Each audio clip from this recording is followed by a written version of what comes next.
Welcome back to the Pilates Business Podcast. I'm Seran Glanfield, and I'm so glad that you're here listening today because we're talking about something that really does separate a business that feels heavy and overwhelming and reactive from one that feels light and empowering and growth orientated. And that is systems and structure. Now, the truth is that your passion for teaching movement is probably what brought you into this business in the first place. And like me, you probably loved movement, you loved what movement did for you, and you wanted to share it with others. And you've invested your time and your energy in developing your skill set as a teacher or as a business owner who shares that passion for movement with others. However, passion alone will not keep the doors of your studio open. When you don't have systems, your business will probably feel a bit like it's constantly sort of slipping through your fingers. You're juggling a lot from, yes, scheduling to payments to client communication to staffing issues. And instead of growing, you might find yourself just constantly putting out fires or just patching things up, right? And I think I've learned a lot over the years, both from working with studio owners and small businesses and entrepreneurs, as well as what I've been able to achieve in my business. And that is that the danger when we avoid systems or perhaps don't have time to implement them is that we become the bottleneck. We become the go-to for all the questions. We become the person that everyone needs to come through to be able to make a decision. If you don't reply to that email, that client won't get booked. If you forget to send payroll, your team won't get paid. If you're not constantly on, the whole machine grinds to a halt. And you guys, that's not why we got into this business at all. You probably wanted to start your business because you wanted to have flexibility, right? And when we are in a place where we are the bottleneck, that doesn't lead to growth. That just leads to exhaustion and burnout and perhaps a real often feeling of resentment at some point towards your business or your clients or even the people that work for you who have perhaps more flexibility than you. So that's not what we wanted when we started our studio. So if you're finding yourself listening to this and thinking, oh, yeah, I think I'm in that place, then I'm glad you're here because I want to shift a little bit of how we think about systems and what we think of as systems in our business. These aren't just boring checklists or even super rigid procedures, but they really are sort of the foundation of your ability to have a flexible approach to your work-life relationships. And the more structure you have, typically we find the more flexibility you get back. And I've certainly found that in my business.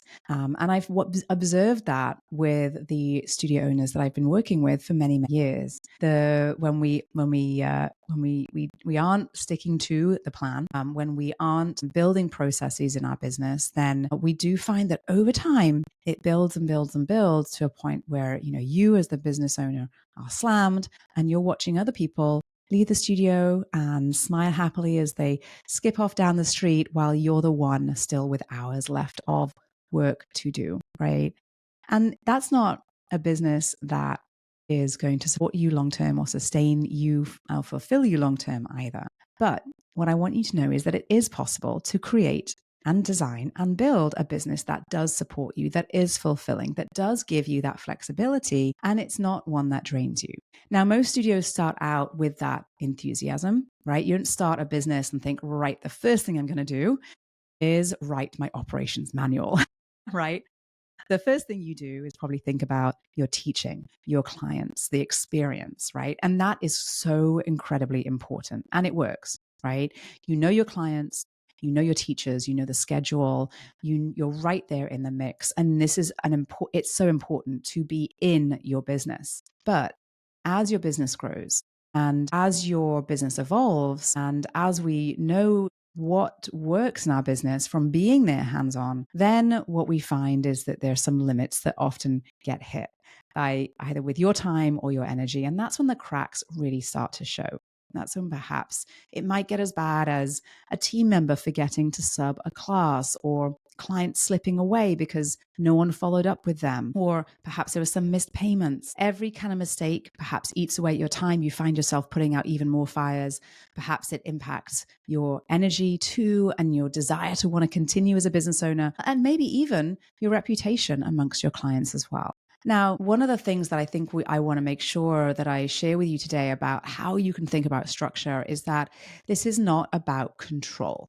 And I think a lot of folks, when we think about structure, we think about it as being a very rigid, controlling procedure that we have to follow, right? And I know that many of us are not about that at all. And it's not about that. Structure isn't about control. Structure is about consistency. Okay. So when we think about consistency, think about your experience when you say, let's just pick something we probably all know very well and experience we've all been through, which is when you visit, say, Starbucks, right? You walk into Starbucks, you know what to expect. The predictability is what builds trust. And that's what we're looking to have in our business as well. Processes that exist to make sure that minimum standards, quality of teaching, or the client experience are upheld. And without systems, your experience will probably depend on maybe the client experience will probably depend on the mood of your teachers, or if there is the person at your front desk was frazzled when they showed up on time, or if they just started yesterday and had zero training, they're not going to know anything about the way that you want your client experience to look like, right? But when you have systems in place, systems for that client experience, procedures you want your team to follow, etiquette you encourage them to have, then your studio becomes this more sort of reliable, trustworthy, consistent experience. And that consistency is often what drives retention. And so there are a lot of ways that systems in your business can really support your business growth as well as give you back time. And the thing is, without systems, truly and honestly, you cannot grow. I wish I could sugarcoat it a little bit more than that, but it's the truth. If everything depends on you, your business truly will hit a ceiling. And I know this is something that I have come to realize over and over and over again in my business personally, and I've seen it as studio owners have evolved through different seasons along their business journey. And what we find often is that first sort of ceiling is hit with some level of perhaps marketing, an impact on marketing, where that becomes the first sort of, I can't add more into my plate, but I need to do this. I need to get help. Perhaps there is some support around client experience and client support.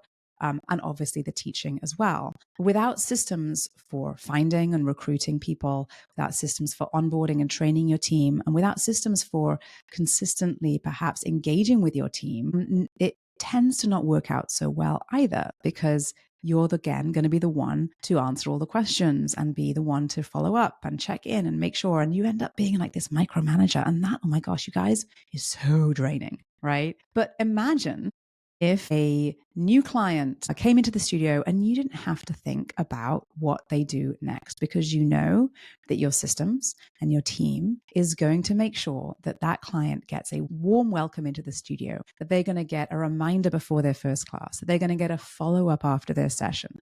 And you are not the one sitting at the computer, checking in, trying to find their number or trying to get their email address out of the system. This is all happening without you even touching anything, right?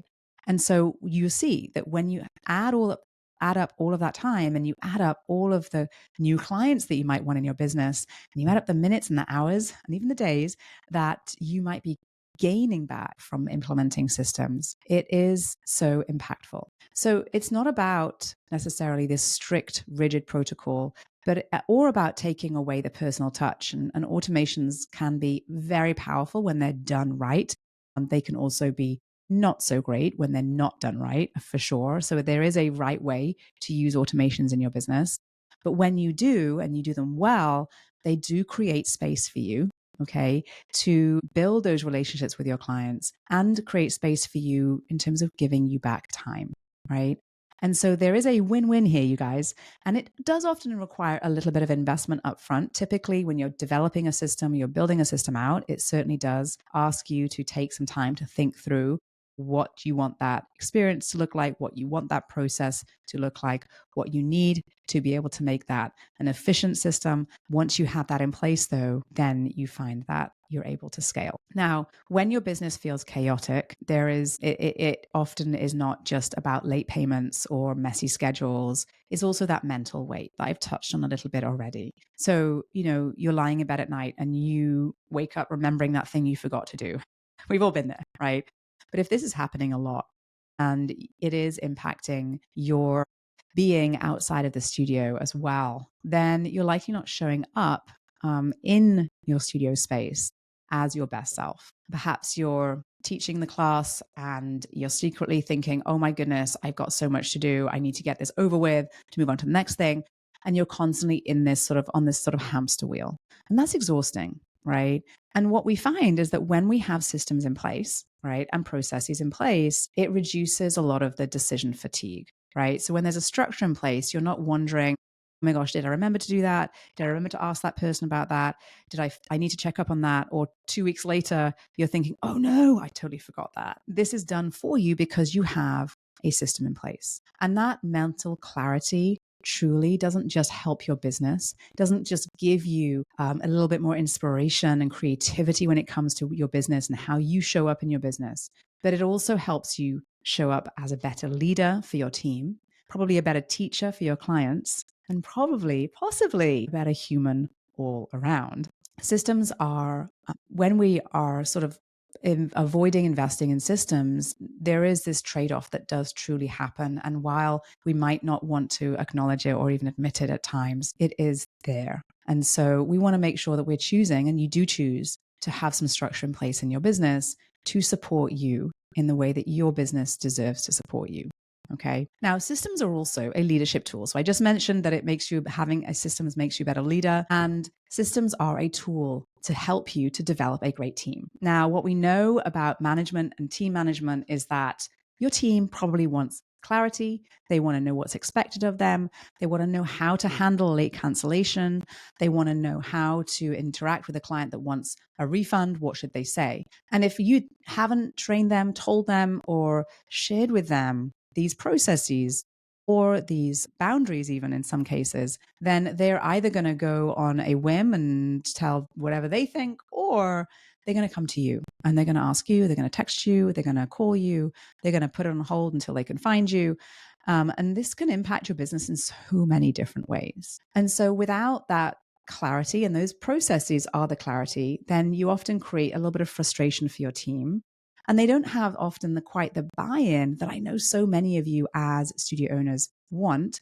They don't have that for your business because they don't have the information they need to be able to make any decisions necessarily. So systems aren't just about helping you get more time out of your business. They also help your team to be more efficient as well. And so you can think of them as an act of leadership. Okay. They empower your team to do their jobs confidently and consistently without the need to ask you for every single thing, for every single detail. And the clearer that your structure is, the stronger that your leadership will be. And they will come to you only for the things that they really, really need, right? And so this is as simple as, just to give you an example, of having an onboarding process for new team members. What are the frequently asked questions, the FAQs that you want your team to have the correct answers to? It can be everything from what I just mentioned, like the cancellation policy, or what happens if a client shows up 5 or 10 minutes late to class? Can they still join or not, right? How do you handle people who talk in class? These are all sorts of things often that come up. And if we haven't talked it through with our team, then they're not going to know how to handle it. And if you haven't shared the way that you would like that to happen in your business, then they might go on what they've seen happen elsewhere, which may or may not match. So we want to make sure that we have systems like that in place, onboarding for your team and ongoing training for your team, to give them those, to share that with them, those processes and procedures that you have in your business and that make it all run smoothly to deliver that very consistent experience. Okay. So I know that you're probably thinking, okay, great idea. Yes, I have a bit of an onboarding system for my team. I'm not really sure if it's comprehensive. That's not really what I had in my onboarding process for my team. What else is missing from it? There's a lot of different systems that you will want to implement in your business, and systems that often aren't just about the behind the scenes. They're often systems associated with marketing, with subbing, with teacher training, with client experience. And the answer is, to the question that you're probably thinking of, where do I start? The answer is, you don't start with everything at once. And there is a method to building systems in the right order. And that's what I work on closely with my clients inside of my Thrive group coaching program. Because when you prioritize correctly, you create momentum fast. And this month inside of Thrive, we are heavily focused on building out those structures of those systems and those operating procedures. So I'm so excited because there's so much good stuff and everyone is loving having this clarity in their business. It really is so freeing for owners. So quick recap for you guys. Winging it really is not the way that we want to run our business long term. Yes, it works in the short term. Every now and again, I encourage you to wing it, right? For sure. But if that is how you're running every part of your business, it will create chaos for you and inconsistency that will eventually erode trust within your client base as well as your team of teachers. Systems, on the other hand, give you the ability to scale. They're the key, you guys. They allow your business to grow without everything falling onto you and your shoulders. So don't think of structure or plans or processes or protocols as boring. Actually, they're kind of the key to having the flexibility that you want, not just with time, but with your energy, with your mental load. It helps make your team more efficient, a high-performing team, and it creates a client experience that is consistent and of the quality that you probably want. So here's the big kind of shift that I want you to take away from today's episode, and that is that systems aren't the enemy of creativity. They are not going to stop your passion.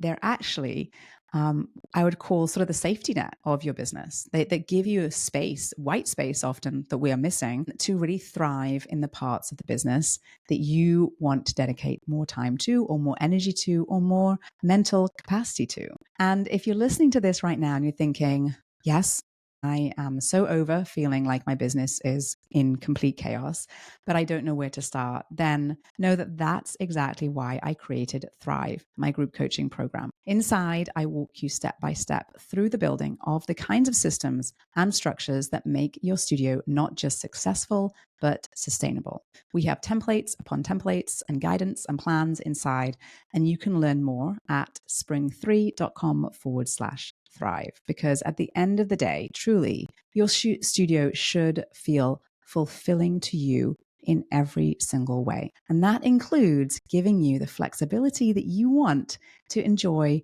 your life, whatever that means for you. So I hope you found this episode fun and enjoyable to listen to. I really enjoyed sharing it with you. And if you did enjoy it and you would like to follow, please go ahead and do that wherever you listen to this podcast. And a review is always a nice thing. So I would appreciate if you take the time and hit that 5-star and let me know. Speak to you soon.